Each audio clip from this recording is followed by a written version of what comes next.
Mga bossing, magandang gabi sa lahat. So, pasahod day tayo ngayon mga boss. Dahil araw ng linggo. So, may bago tayong miyembro. Dahil nakaraan naghahanap ako ng car wash boy. So, agad-agad nag-message siya din si Justin. So, kilala naman natin yan. Matagal na panahon na. So, by the way, tara din.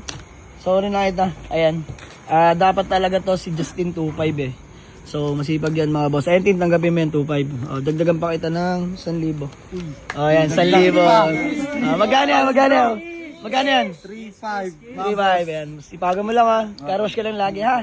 Ilan naman gagawin mo. Stay in yan dito mga boss, pero sagot ko lahat yan. Naka-aircon ka ba ha? Oo naman. Oo naman, naka-aircon. So, ito kay Kuya Aris. Kay Kuya Aris. Hindi, araw-araw to sa akin si Kuya Aris, 1K. So, walang day off yan. 7 days lagi yan, 7K. So, ayan, si Dudong. Dongo, ngayong araw. Incentive lang to. Wala ka namang arawan sa akin. Incentive lang yan, incentive. Ayan, kay KR, nag-deliver. Okay.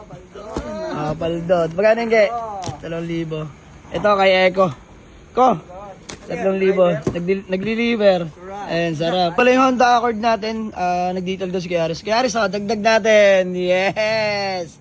1K, tsaka katuwang doon si KR. Peace, 1K, naglinis na Accord. Dalawa kayo doon? Dalawa kayo doon sa Accord naglinis? Ayan, 1,000, nag-detail doon. Si Dudong, kakasold lang yan, Paldo, may incentive po. Kay Boboy, wala, nakasold yan wala, nakasold. So, yun lang mga boss, maraming salamat para masaya lahat ng boys natin. So, yun lang mga boss, sa mga gusto mag-walk-in, punta lang sa garahe. Lahat ng unit natin, malinis yan dahil may na-hard na rin tayo. Pero kasama yan ang utol ko, si Kit-Kit. Tsaka sila kay R. So, yun lang, maraming salamat sa inyo. Super buying din kami, baka may binibenta kayong mga unit mga boss. PM nyo lang ako. Let's go.